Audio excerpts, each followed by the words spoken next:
Assalamualaikum warahmatullahi wabarakatuh. Saya Arinil Haq, NIM 121 dari Agroekoteknologi kelas D. Di sini saya akan membahas sedikit tentang pandangan saya mengenai tindak korupsi atau peran mahasiswa untuk menindaklanjuti tentang korupsi.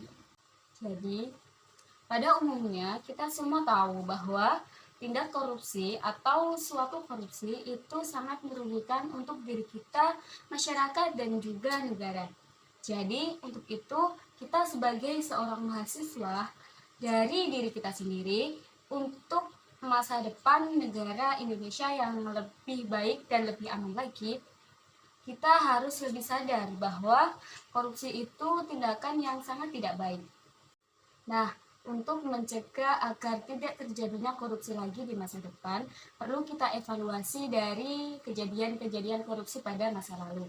Yang pertama, para tindak korupsi itu bisa diberikan sanksi atau tidak dihukum mati, tetapi kita harus memiskinkannya.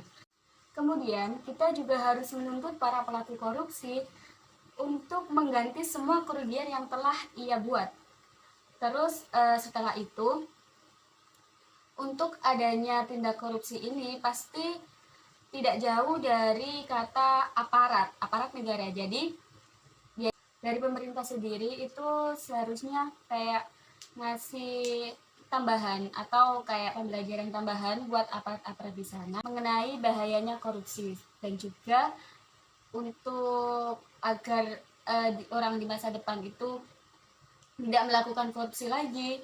Kita juga bisa kayak ngasih, kan sekarang ada pelaku korupsi yang ditahankan. Nah, untuk itu kita bisa ngasih bukti kepada mahasiswa atau calon-calon penerus bangsa dengan cara tidak hanya mengancam para pelaku tindak korupsi, tetapi kita juga harus kayak tindak preventif gitu, tindakan keras atau tindakan fisik untuk mereka.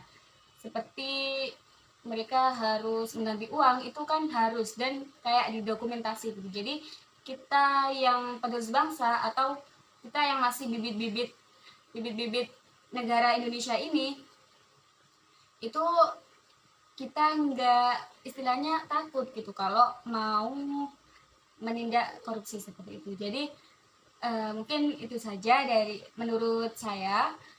Saya pamit undur diri. Wassalamualaikum warahmatullahi wabarakatuh.